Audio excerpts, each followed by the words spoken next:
Okay, you already know who it is. Osiris Lord, thank the Lord up above.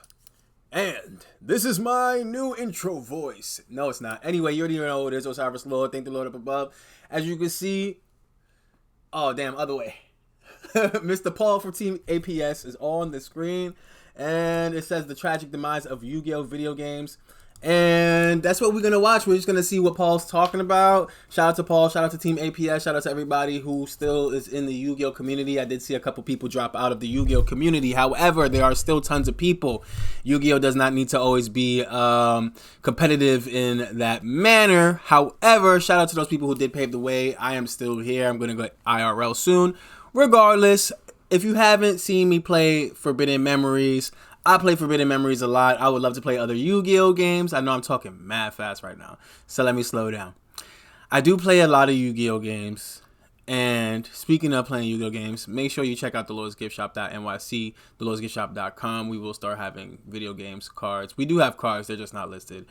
And yeah, so super long story short, we're just going to check out what Paul's talking about. It says the tragic demise of Yu-Gi-Oh! Video games. I do feel the same way. You know, Pokemon and Yu-Gi-Oh! Were kind of on the same wavelength as far as like video games, but I also do feel like, excuse me, Yu-Gi-Oh! Is way more, what's the word I'm looking for?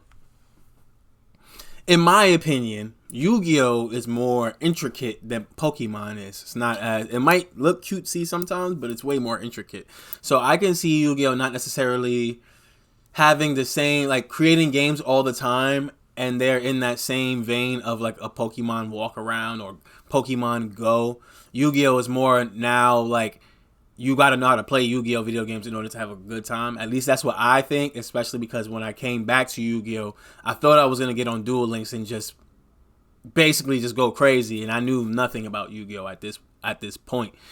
So let's see what Paul is talking about. I'm not going to drag it any longer than this. And yeah, again, make sure you follow Team APS. Well, subscribe to Team APS. They do have multiple channels, and I can guarantee that if you do watch Team APS, you will learn a lot about Yu-Gi-Oh! They definitely helped me get back to, well, not even get back, just start up everything, because I didn't really know how to play Yu-Gi-Oh! You know, especially because when I was playing Yu-Gi-Oh! It was the first format, so I had to literally relearn about everything and then learn new mechanics like Z summon. I still don't really understand what is the other one, pendulum, but I don't play pendulum, that's why. Anyway, so let's get to it. Tragic demise of Yu-Gi-Oh! Video games. Let's see. So I wanted to talk about Yu-Gi-Oh! Video. Hold on. Headphones are off. OBS settings. Make sure y'all can hear this. Video games today, because I feel like they're actually a little bit stagnant. And I'll explain what I mean. By the way, this video is going to be kind of unscripted and off the dome, so if I ramble a little bit, just bear with me. But anyway, so right now, it might seem strange to say that Yu-Gi-Oh! Games are stagnant since we have exactly what a lot of us have wanted for years. We've got Yu-Gi-Oh! Master Duel, which is an official, digital simulator. You can play it on any Master console, Duel. I haven't even played Master Duel. Phone, and it's got the master rules: 5 zones, 8,000 life points. Just a huge full card pool and kind of its own format, but it's similar enough to the TCG. This is something that we really did wait like years for Konami to finally release.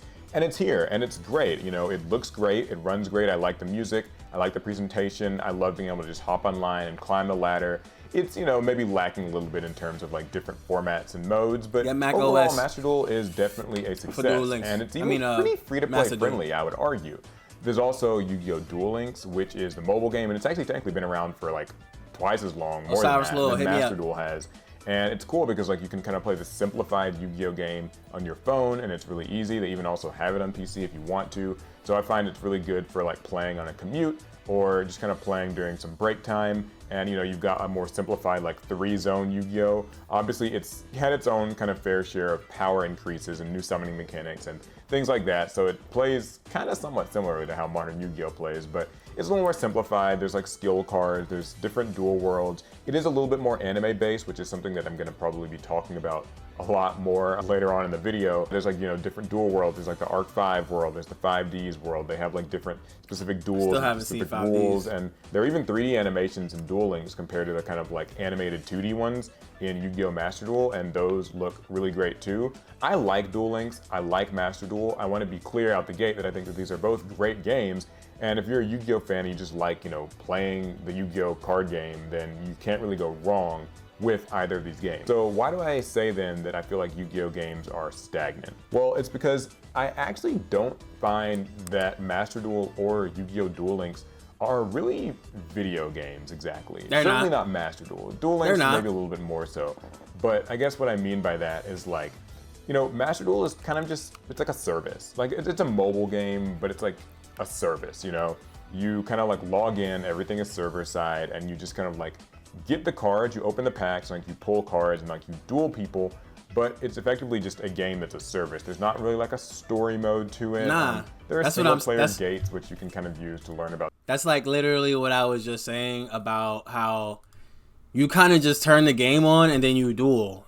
It's not really like back in the day like Duelist or Row. I'm sure he's going to talk about Duelist or Rows and Forbidden Memories and all of that stuff.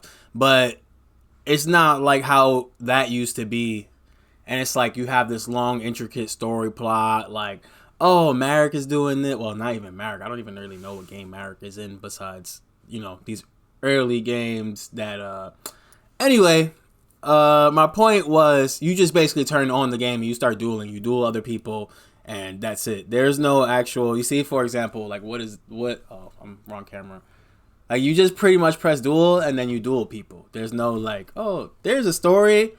But who really looks at the story in Duel Links? And it's just reading and it's reading. You hit skip and then I don't know. But yeah, I agree with that. Let's just keep going with that. Decks, but other than that, there's really not a lot of like gameplay to be had.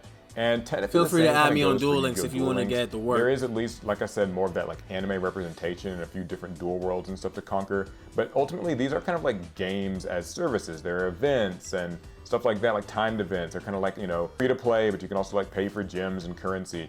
What I'm missing in Yu-Gi-Oh! Is the period of time where Yu-Gi-Oh! Games were adventurous and Yu-Gi-Oh! Games were ambitious. And it's kind of weird for me to actually talk about this because when I first started playing Yu-Gi-Oh! In 2002, I was actually more of a card game person.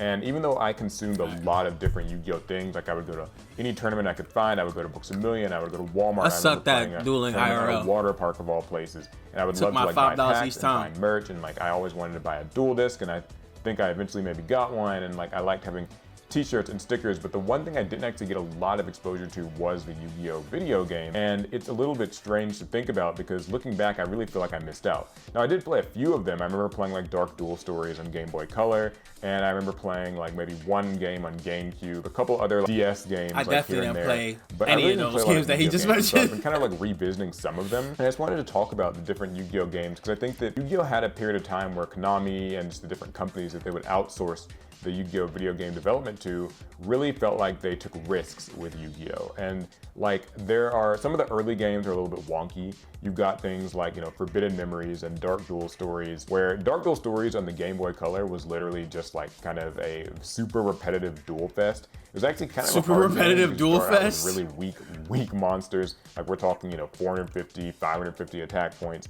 And you have to basically just grind in levels against a bunch of different characters. So like you'll have to duel like Let me know if y'all want me to play these games. All these Game Boy games, I can play those. Taya, like, I think I played this to progress to the next level. And I was just like, more duelists, and you'll have to duel each of them 5 times each to eventually, build up like points and get cards. And there's like a basic crafting system you can use to get different cards that you need. It's not like a super deep or amazing game. In fact, I really feel like Yu-Gi-Oh! Didn't translate very well to those small Game Boy Color screens, but that was more of a limitation of the technology at the time. Still, though, I mean, like it looks like if you think about, a very like, bad port of keep a kid satisfied. Forbidden Memories. Like, if you give this to your 8-year-old and they just like Yu-Gi-Oh! Then they'll probably just have fun kind of mashing buttons and playing it. And ultimately, you know, they can beat the game and they'll feel like they got a lot of playtime out of it, if nothing else, because I mean, there is a lot of repetition to it. But then there's also Forbidden Memories on PlayStation 1. And this is actually the Yu-Gi-Oh game that's become somehow like kind of famous or infamous, I guess I would say, in the speedrunning community especially, because Forbidden Memories is notoriously a very difficult game, and one that does not make a lot of sense, at least not at like first glance. So it and Dark Duel Stories, and actually a lot of the earlier Yu-Gi-Oh games, like the Sacred Cards and stuff, all follow this kind of hold on real quick. Hold on. Yo, Team APS, Paul, all of y'all, listen. Feel free to use my videos. If you watch this, if y'all watch this and y'all like Team APS and y'all see them or y'all talk to them, let them know. Feel free to use my video. I got hours worth of good, icy, Forbidden Memories content. Not gonna drag it. Feel free. You know what I'm saying? Shout out to Casual Cooper. But I'm just saying, you feel free to use my content. You know what I'm saying? Because keep it where it gotta be at. You know what I'm saying? Yu-Gi-Oh, where it's like shout out to monsters Casual have Cooper, different though. alignments, and monsters with like certain alignments that beat other alignments will like get an advantage in battle. Either they'll automatically destroy the monster in battle, or like they'll get an attack boost from it. But also in Forbidden Memories in particular, there was like this fusion mechanic where basically you didn't use polymerization to fuse monsters. You could just kind of choose to fuse two monsters in your hand, and they would make one of a handful of like automatic different result monsters. So the game can be really tough. Hold on real quick. Yo, listen. Yo, Paul, I'm sorry, Paul. I keep interrupting the video. I'm sorry. Listen. If you want to add me to the group, man, I could be an affiliate. I'm just letting you know. You want me to play the video games? You want me to start doing the Forbidden Memories playthroughs on your channel, man? I got you, man. I could be an affiliate. You don't gotta, you know what I'm saying? Y'all don't gotta pay me. YouTube gotta pay me. Y'all don't gotta pay me. You know what I'm saying? Let's just keep it running. You know, I just gotta throw that out there. I'm really good at Forbidden Memories. You know what I'm saying? I ain't gonna hit no 1 hour, 5 minutes speed run time. But if you want to just have some streams and like be enjoyed, you know what I'm saying? Hit me up. Let's get it. Twin-headed Thunder Dragon, I believe, is like one of the really strong fusion monsters to play. 5 on my field, baby. Fusion summon into things like Twin-headed Thunder Dragon, I believe, is like one of the really strong fusion monsters the player can make. But like it's also really tough to make because you have to sort of grind to get specific cards from specific duelists, and like even though you have it, some of the in-game bosses, there's like this boss rush with like 5 or 6 opponents you have to beat all in a row, and they all have like 3 Raigekis in their decks and 3 Darkholds and, you know, a bunch of really powerful fusion monsters that have like higher attack than your guy does, which you have to use like equip cards and stuff to swing over it. Those old Yu-Gi-Oh video games. Like, what are we looking at right now, man? And, like, yo, what are we doing right now, man? Great games. What was that footage you just used, man? But they were fun. You didn't make one twin head, Paul. Differently than the Yu-Gi-Oh! Y'all better TCG show up, Paul. Y'all better show up, Paul. Y'all better show even like I guess the OCG, whichever one you'd want to call it. In fact, I know a lot of those older games show the Dragons on me. Called different things in Japan, like, you know, Yu-Gi-Oh! Duelist Game 1 and Game 2 and things like that, but we got actual names for them. Another game that I wanted to talk about is the Sacred Cards and its sequel, Reshif of Destruction.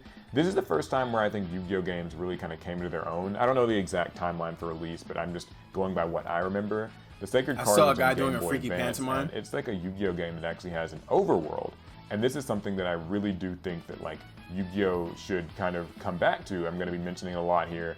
Is this game was based sort of roughly off the Battle City anime or whatever, but like in many of these Yu-Gi-Oh! Video games we'll talk about, you get to kind of take on your own like character, this sort of avatar character, and you are placed within the story. I would love to play characters this. like Yugi and characters like Joey and I like Weevil, Pokemon, Rex, Kaiba, and everybody else from Battle City. City. But I really would prefer to play. You can talk to them. You can oftentimes duel against them. Sometimes they'll be your companions. But the story kind of more so revolves around you. And this is kind of what I mean when I think that like Yu-Gi-Oh! Is lacking games with like a story mode and video games that are actually like video games, right? So like in these games, there is an overworld. It kind of reminds you of a top-down RPG, and so like you can walk around the city, talk to people, learn things, challenge, you know, different characters. Characters from the anime actually have, you know, their own unique character arcs in the Sacred Cards that like sort of play out across the game. There are even things that you didn't get to see or hear in the anime, and so I thought that was kind of neat. You get to find out, for instance, more about like Weevil, you know, kind of having this band of like weak duelists that he sort of abuses and like, you know, sends them out to do bad things and steal cards and sends stuff them like out that. to do bad things. So I always and thought steal that cards. Sacred Cards was something that felt sort of akin to like a Pokemon game. I mean, you're not technically traveling across an entire region, but you are, you know, exploring, you know, Battle City. And that feels like, as a kid, one of the #1 things that I would have wanted out of a Yu-Gi-Oh video game was not just the ability to play Yu-Gi-Oh, but the ability to kind of like play it like a Pokemon-like game where you know, you have a character and it's got a sprite or a 3D model or whatever, and you run around and you can go to a shop and like buy cards and things like that, or, you know, you can talk to people, learn things, there are different challenges, power up your deck. In like, I guess a perfect world, maybe Yu-Gi-Oh! One day just has like an MMO system where you're just walking around with different character avatars and like literally dueling against anybody you want, but that's kind of getting ahead of myself. But yeah, Sacred Cards and Reshift of Destruction, I think, did a really good job with that. And I think that this was like on the Game Boy Advance of all things, was like even cooler. Also, there's like the probably most infamous, not infamous, infamous goes to Forbidden Memories. I was about to say, like, famous, beloved, the most famous game is Forbidden Memories. Was Duelist of the Roses. That's my on the PlayStation. Yo, listen. 2. No, this is one that I did not get a lot. Hold on, listen. As soon as I could get a controller, we playing Duelist of the Rose. Y'all don't know. Listen, I'm nice at that, and I haven't played it in years. But I know once we get on it, we're gonna be nice. I've been watching also somebody play it. I'm so sorry I don't remember their name, but they're really good at it, and they have been posting like every day about how to play this. So, yeah, shout out to that. You get to choose who you want to be. I'm sure Paul's gonna go into it, but this coming on the screen makes me excited. You know, Forbidden Memories is my jam, but I've played over, has to be thousands of duels in that. So anyway, yeah, shout out to Duelist of the Rose. Shout out to Casual Cooper for having all of this. I see why you used it, but you know what I'm saying? You want to get some footage or some raw Forbidden Memories, let me know, Paul. I got you. A lot of exposure to as a kid, because I didn't actually have a PS2 growing up. I was one of those kids. But Duelist of the Roses, this was the Yu-Gi-Oh game that I understood. Like, really unique Yu-Gi-Oh game. Kind of the first one where like they weren't just following like weird, you know, old manga inspired rules, but like their own kind of whole new system where the another thing like, really quick is I think that we have a lot of sorry, I'm 5'11". We have a lot of things that are in Yu-Gi-Oh that are not just dual monsters, I guess, the card game. Like there's a lot of different avenues that Yu-Gi-Oh has created that goes under the radar, which I think Yu-Gi-Oh spent a lot of time just creating video games and things like that, like capsule monsters and stuff like that. It's where Pokemon is just pretty much Pokemon, besides like Pokemon Go and Snap and all of these Stadium and Coliseum and all of that stuff. Yu-Gi-Oh, I feel like, spent more time trying to show different mechanics in each video game, you know, versus like just this is a card, this is that, and this is that. So I feel like that's another reason why I like Duelist of the Rose, because it's like, yeah, it's a card game, but this is where they really show you like the field power-ups, and you can't play this, and you can, and you could change this amount of the field. You could, you know, something like more realistic than just make Twin Head, power it up, Megamorph 3, you know, and then now you have this Twin Head or Beast Skull Dragon. Make sure y'all go watch my videos on how to make Beast Skull Dragon, you know what I'm saying? So anyway, make sure y'all also like, comment, and subscribe. But yeah, that's what I personally think about why Yu-Gi-Oh kind of just stopped doing a lot of things, is because I feel like they just kind of were trying to do different games as opposed to the same game over and over again, honestly, kind of like Pokemon. Because after Pokemon Yellow and Red and all these new generations, I never really was interested, because I'm just like, I'm going to run around and do the same thing over and over again. So yeah, let's just get back into that. Sorry, we got a long way to go, y'all. My fault. I just keep pausing it. I'm gonna let it game run. field is like just this board, and you really are, you know, just like your monsters kind of travel tile by tile. It kind of vaguely reminded me of the Paradox Brothers with the maze, but it's really completely different than that. And there were still, I think, alignment systems in that game. The game also was one of the early 3D Yu-Gi-Oh games, so the monsters did have 3D models that would move across the field and attack. There were also like different terrains and things like that. I actually didn't know you could do this. The most interesting thing about Duelist of the Roses was that it had a story mode that was not actually like a Yu-Gi-Oh story exactly. Like you had all the Yu-Gi-Oh characters there, but they were reenacting the War of the Roses. So like I think it's Yugi and Kaiba are two sort of different warring kings or like military generals. Yeah, I don't know what his story from came two from. different nations. I'm not super familiar with it, unfortunately, but I've watched like cutscenes and things, and I thought that was really cool because basically every character kind of takes on a different character from like those stories. It sort of reminds me of how like in the Sonic and see, like the special Games or Sonic effects and and the all Black of Knight that. games, they took on like, you know, the That's Arabian cool. Tales or like the Arthurian Legends, and so like different existing characters would be those characters, and that was just really neat. It was like getting a chance to see like, you know, your favorite characters just play out as someone else, sort of like role playing or cosplaying. We're watching Sonic. And so right yeah, now, like Yu-Gi-Oh! actually. Duelist This of is the Roses. kinda Again, interesting. I just realized. Really, it's different. It's fun. It's kind of it puts a different spin or twist on the Yu-Gi-Oh! I think formula, Paul both likes Sonic a lot. gameplay-wise and like aesthetically or story-wise. Another game that I did not Sonic play a lot gameplay. of was Falsebound Kingdom on the Nintendo games, which is sort of weird because I was a GameCube kid growing up. I loved, you know, playing like Sonic Adventure 2. I played a lot of Mario games. Back to the Sonic gameplay. GameCube, Star Fox, things like that. But I did not actually get to play a lot of Falsebound Kingdom.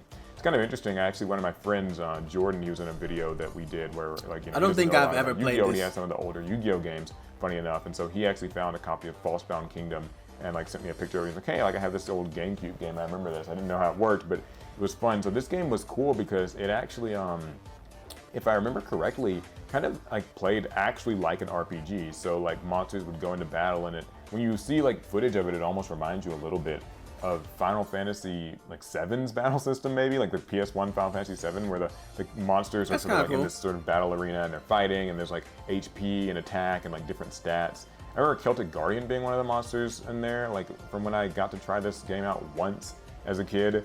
But other than that, I don't know a whole lot more about it. I've heard that it's kind of a difficult game, or like maybe a tedious one, but I can't. It looks very difficult, and it looks very tedious. Of Konami and when GameCube came out, I was already old enough to understand. I don't like those kind of games. Taking the Yu-Gi-Oh! Brand or IP and just expanding it beyond card games, because you've got, you know, Duelist of the Roses, where there's kind of just this like game board system. And you've got Falsebound Kingdom, that's an RPG. You've got Sacred Cards, where like it's like overhead walking, running around. See, that's what I was trying to explain. And did not actually like change. Like they kind of continued to do this. There's also a good point in time for me to mention before I go on that it's awesome that Yu-Gi-Oh! Video games back in the day would come with cards in the game case. So obviously, you know, Master Duel and Duel Links are like digital games. They can't really send you physical cards, but nothing was more cool than like as a kid when you bought video games and like you know your parents got you a new game for, you know, Christmas or your birthday. It actually would come with real life Yu-Gi-Oh! Cards inside. Like Dark Duel Stories has some of the most valuable copies of Dark Magician and Blue Eyes White Dragon. Salamandra! Also Exodia was another one. And there's a lot of cards that came from Yu-Gi-Oh! Video games. Like for a long time, Harpy's Feather Duster was only available as a video game. I remember that. And they continued this even into like the GX and 5Ds days, where like, you know, I remember the Skull, this is kind of getting ahead of myself, but like the Flame Skull monsters that like Hunter Pace from Yu-Gi-Oh! 5Ds used, like those were cards that came in maybe Wheelie Breakers or something. I'll talk about that in a little bit. Yeah, like so I think it was really cool that Yu-Gi-Oh! Video games had like exclusive cards that you could get. And also, another good thing to mention, because this kind of goes away as we talk about some of the newer games, is the code system. So every Yu-Gi-Oh! Card that you own in real life would have a code on the bottom of it. You can, you know, see this even now, and you could input the codes into the games, and you would actually get a copy of that card in the game for you to like put in your deck. Sometimes it was like a password feature that you had to unlock, but still, I thought this was a really cool way to basically sort of like scan your in-game or your real-life collection into the different Yu-Gi-Oh! Video games. It sort of works differently from game to game. Some cards were and weren't available, but it's something that like the Yu-Gi-Oh! Just does not have anymore. Sort of reminds me of sort of like how like Pokemon TCG cards had like Pokemon Online. You can scan the codes for that. And I don't know, I always thought that was something sort of neat. But yeah, Yu-Gi-Oh! Cards, it was just a really cool connection point between like your physical collection and your Yu-Gi-Oh! Video games that you played. And that's another sort of thing that I feel like we've lost a little bit. But anyways, moving on to other card games or other Yu-Gi-Oh! Games that I remember. I remember the Yu-Gi-Oh! Tag Force games were really cool. They were all on the PSP. And these were actually pretty neat because they had an overworld as well. It was kind of like this, I think the earlier Tag Force games were the GX ones. There was 3 GX ones, and there were 3 5Ds ones. And in the GX ones, there was sort of this overworld again. It was like more of like an isometric, sort of top-down, diagonal-ish view. I don't know what the word for that is, where you like run around, and it's sprite-based, I think, in the earlier games, and later on there were like sort of 3D models. And so that was really neat because you could walk around Duel Academy, go, you know, outside, go to the different dorms, go to different classrooms, really exploring the world of Yu-Gi-Oh! That you would have seen on TV. And so that was awesome. You got to meet all the different characters and befriend them, and that's something that sort of made the Tag Force games unique, was because you would tag duel with these characters. And not only would you like tag duel with them, but you also had to actually like create bonds with the characters. So it was, I guess you could vaguely call it a dating sim, because you would talk to the characters and pick different options. Or you could talk to them about cards, or you could talk to them about like their hobbies, or about, like rumors or things going on around the school. And you could even give them gifts, like different characters, like foods or sandwiches that you can buy, like a Duel Academy. And if you like pick the right talking options and give them the right gifts, then that'll deepen their affection with you. And then once their affection reaches a certain point, they'll be willing to like tag duel with you. And that's just really cool, because that's such a like immersive thing. Because you can see in a lot of Yu-Gi-Oh! Video games, they'll do the whole like avatar thing where like you're just this self-insert protagonist. But this time you're really getting to like pick and choose which of the anime characters you want to like duel by your side. And that was really neat. I also remember with the Tag Force games, especially as they got into the 5Ds ones in particular, there would be people who would actually like mod the games, or like you could find like breathing mad hard. Y'all seen that? Now go back. Files that would have like mod the games. The 5Ds ones in particular, there would be people who would actually like mod the games. Like you could find like save files online, PSP save files that would have all of the like cards unlocked, and so they could actually be a pretty fun way of like playtesting decks in real life, because the card pools for these games were surprisingly pretty up to date when they would release. Like obviously, you know, they couldn't technically keep up with every new card that would come out, but still, whenever there was like a yearly game, because I think the Tag Force games came out from like 2006 and maybe stopped in 2011, I want to say. You know, that was still like a really great thing. You could actually like play the games, and so the duels were still just regular kind of duel simulator type things, like not that. Everybody breathing mad hard. Everybody like an EDO Pro or something today, but still, I just thought that it was really neat that they added this sort of like talking mechanic, I guess you could call it, you know, a dating sim mechanic, into the Tag Force games. And the fact that they came out every year meant that you always had something to look forward to on the PSP. That's a real thing. Why do you keep saying dating sim some of these games? I remember one of the early 5Ds Tag Force games had really, really cool music for like the duels against Jack and the duels against Yusei. It just captured that like 5D's kind of like high-speed synchro summoning, motorcycles sort of vibe and just atmosphere. I laugh when you said that. 5D did so well. So yeah, definitely shout out to the Tag Force games. Those are something that I really think Yu-Gi-Oh! Could afford to learn something from as well. Right, like talking to the characters, deepening the bonds, having relationships with them.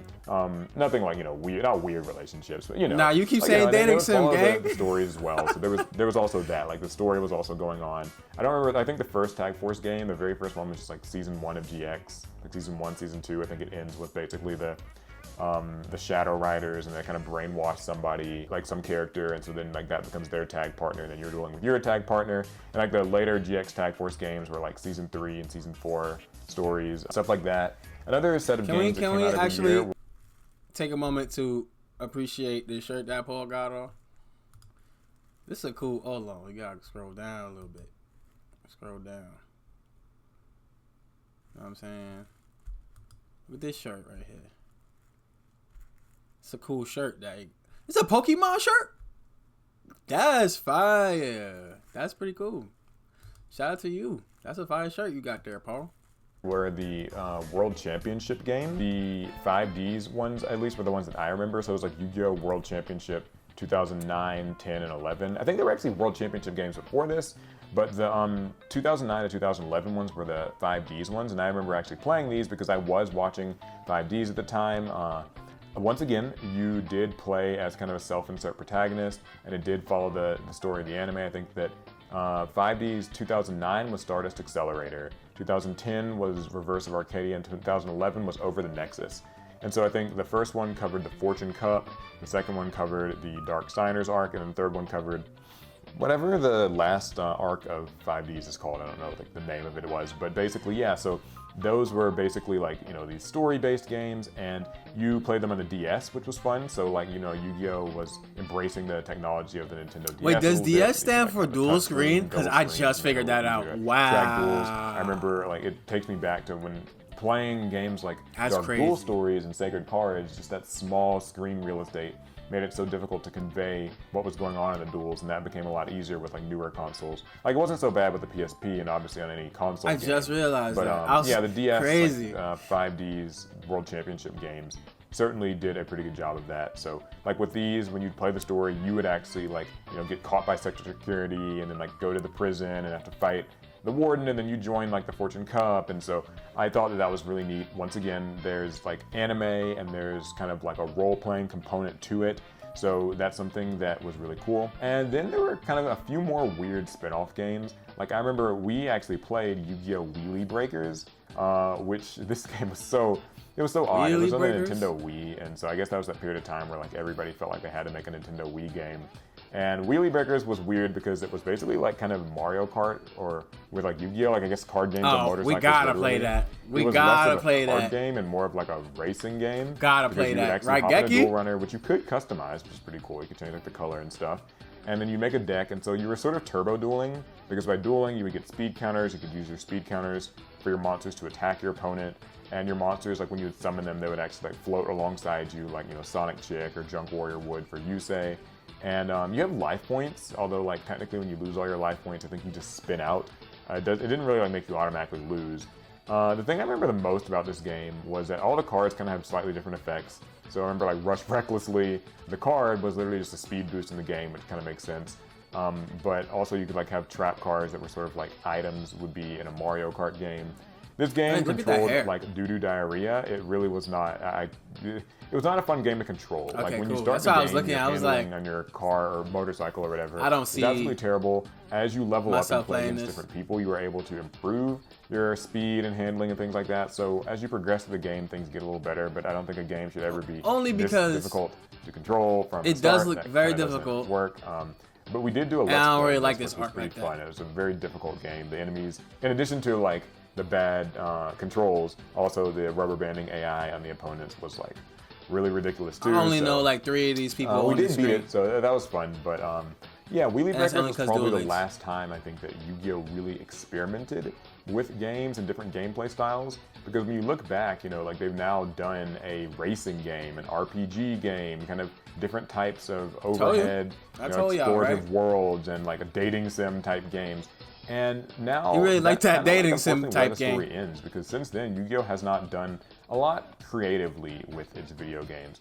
I think it's a mixture of things, right? Like the gaming industry at large is not really kind to just these like maybe like weird, bad, quote unquote spin-off games where, you know, they are. It's not Yu-Gi-Oh! A lot of people I think these days just want to play their Yu-Gi-Oh! Card game sim. They might not be as interested in a different or quirky or like new kind of gameplay style, but I think it's cool that there is like a community of people who still do like to play those games. Like there's the people who speed run Forbidden Memories. There is one other new game that came out. I haven't dropped one yet, but I might drop one by the time you see this video. Cool idea, and I really wish Konami would be able to do more of things like this. But unfortunately, so Cross Duel was like this game where the graphics and the presentation of the game looked really good. It was on mobile.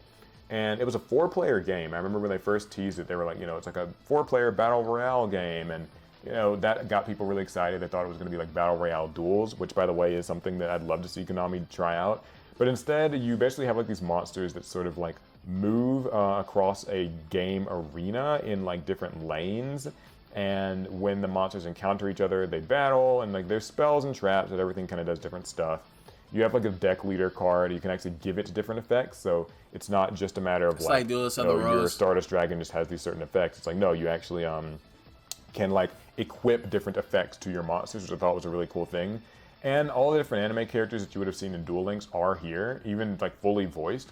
I say are, but technically they were, because this game shut down just like it sunset like a year after release. I remember it came out in 2022. It had been teased for a while, and then like it got like, I dare remember this. I was thinking like it sounds familiar if I'm remembering the timeline correctly. And it's really unfortunate because while Cross Duel was not like a perfect game, I don't think that it really appealed to your average. I don't think anybody knew about this game unless they was looking for it, because I heard about it, but then I never seen it. In 2022, I was actively looking, like I was actively playing like Yu-Gi-Oh! I was active. If you check back my videos, I probably have some videos from Yu-Gi-Oh! 2022. So I think that's why nobody. I think that's why it got shut down. That's crazy to make that and then just get shut down. But I don't know. I would have tried it. I don't think their marketing was probably good enough That's probably why that joint got shut down. I ain't gonna lie. Yu-Gi-Oh player and the marketing around it. See? Like the commercials were not. The commercials were sort of like strange. I don't think I never even seen the preview that Paul what just showed. The game was supposed to be about. But and also I heard that like it was not very free to play friendly. Like I heard that the premium currency and all that stuff was a little bit predatory, and that kind of gets me back, I guess, to the original point that I was making in the video, which is just that like man. I think the Yu-Gi-Oh games as services, where they're just sort of these live service mobile-esque games with like premium currencies and stuff, has in some ways kind of taken the soul out of the Yu-Gi-Oh video game. And I don't think that that's something that we're really probably going to sometimes F2P is hard in Yu-Gi-Oh. Cross Duel did have to get sunset and wasn't very successful. I think Konami will probably see something like that and just be like, well, okay, no more experimenting with Yu-Gi-Oh games. People clearly did not like them. There's some hope. I mean, I've seen that Yu-Gi-Oh VR game that they showed at this year's Tokyo Dome event. I saw that some what in the YouTubers got to waifu take a look is at this? it, and there was like some brief footage. I remember seeing like Blue Eyes White Dragon and Dark Magician Girl, and that was always really cool. Like, Yu-Gi-Oh VR sort of seems like something that Kaiba would actually make, and it's something that feels like it's almost canon from the show. So that Might would have be to neat, get although VR I wonder like this. exactly how that experience will go. Like I guess if it's I don't wanna something look that's like playing that. like your Meta Quest or your Apple Vision Pro, then I'm not so sure how well that would sell, since like not that many people have VR headsets. I agree. And they're kind of expensive. 1 and it's sort of bazillion %. Still, unfortunately, sort of niche gaming product. So I don't know if the like install base for that sort of game would be really Especially good. if I'm But not it would certainly literally be really fighting cool to Saga the immerse Dark yourself in a Clown. I Yu-Gi-Oh want to throw VR hands duel. with Saga. Or you know what I'm imagine taking it a step further and going back to that whole like having an overworld to run around in thing would be absolutely amazing too. So yeah, that's kind of the state of Yu-Gi-Oh video games. I want to reiterate that I really like Yu-Gi-Oh Master Duel, and I really, really like Duel Links and what they're doing. Like they provide a Yu-Gi-Oh fan a way to just kind of endlessly play Yu-Gi-Oh.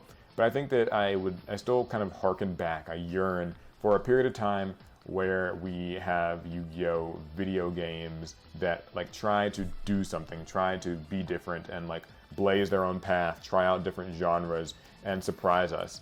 I know like Yu-Gi-Oh's not the pop culture thing among the kids. What they need to do is just drop us an official Forbidden Memories 2. Drop us another, unless I'm tripping and they have one. I don't think so. I only see some mods. Which sometimes they be dropping stuff just in Japan. So it could be a Forbidden Memories 2. I have never looked it up, but I do know they have all the renditions of it modded. Think they need to drop everything that they dropped back in the day. They just need to drop it updated with maybe some DLC. You know what I'm saying? They wanna do something where they make money. They drop something else where they drop for, I can't even tell y'all that because they gonna do it and then not even give me no credit. That's crazy. Shout out to Team APS though. Y'all, you know what I'm saying? Hit me up. I got some ideas. But as far as Konami and Yu-Gi-Oh, y'all could make y'all money the same way just by doing certain stuff. You know what I'm saying? But gonna leave it there. These days than it maybe once was, so perhaps there's just no hope for this. But I thought it was really cool and something I wanted to talk about. So it's been 27 minutes and some change, and I actually did this all in one take. Jesus Christ, I'm really proud of myself. So you guys can let me know down below in the comments how you feel about like these Yu-Gi-Oh video games. Do you think that it'd be nice to see Konami go back to them? I guess that's one last thing to mention is that they did announce that Yu-Gi-Oh Early Days collection that's going to have a lot of the really, really old retro, like, Game Boy Color, PS1 games in this compilation, and people have already seen like pre-orders and stuff up for that. So that's exciting, but I'd still like to see some new Yu-Gi-Oh stuff as well. All right, cool. I guess that's all I have to say about Yu-Gi-Oh video games. Let me know down in the comments what you thought of this unscripted, kind of just off the dome style of video, because I can talk Yu-Gi-Oh a lot and a lot of different topics. And we appreciate you. And also what your favorite Yu-Gi-Oh video game was, or what sort of concepts you'd like to see come back. Or do you want to see a game with tag dueling, a dating sim type game, an RPG, maybe even something like we haven't seen before, like another Yu-Gi-Oh kart racer, a fighting game perhaps, something like Jump Force. Technically Yu-Gi-Oh and Kaiba were in Jump Force, so that was cool, although that game shut down. So anyway, all right, I've gone on long enough. I will see you guys in the comments and in the next video. Okay. Whoops. Make sure y'all go ahead and subscribe. I'm not bowling yet, so I can't join you, heard? I was joined for a second. Okay, now my computer's going on the fritz. Anyway, we're done with that video. So how do I feel about that? I agree with everything Paul is saying. I think Paul hasn't really gotten a chance to play all of the games, like firsthand, just by kind of like the descriptions that Paul was giving for some of the games, which obviously doesn't really matter in the sense that you didn't get to play it. There's tons of videos on YouTube. Again, hit me up. You know what I'm saying? You need me to play some games? Got you. I got y'all, Team APS. I got y'all because y'all got me. So, overall, I'm not going to make this long.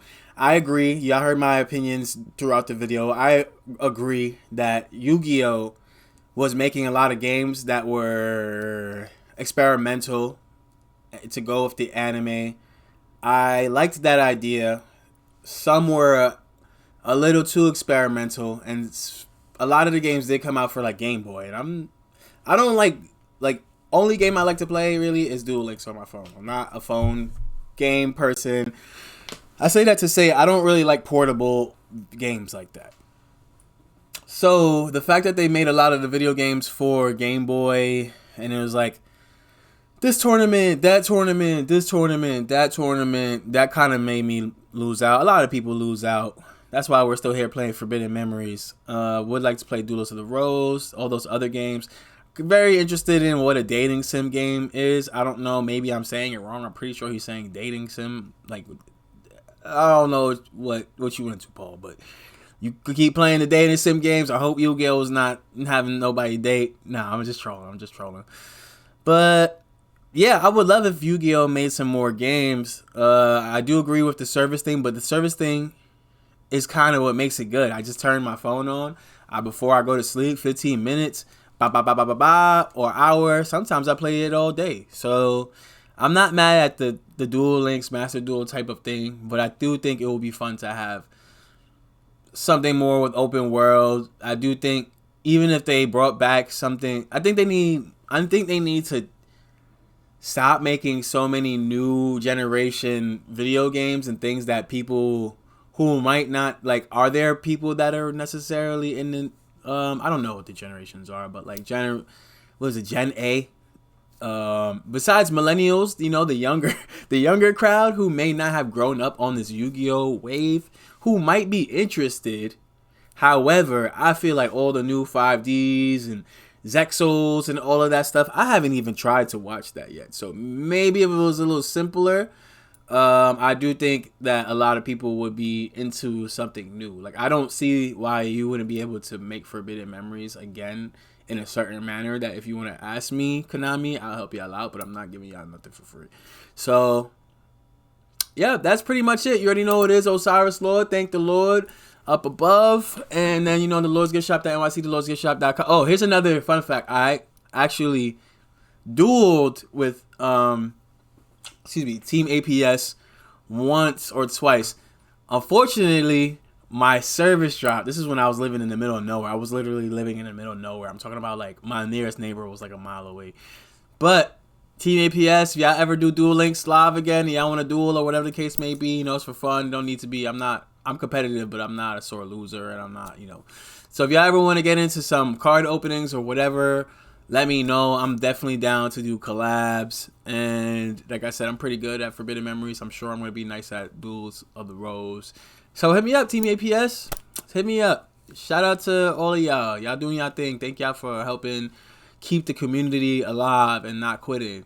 But yeah, thank the Lord. The Lord loves you on Twitch, YouTube, Discord, TikTok. And you already know we getting back into everything Yu-Gi-Oh! As well as hobbies. Yatta!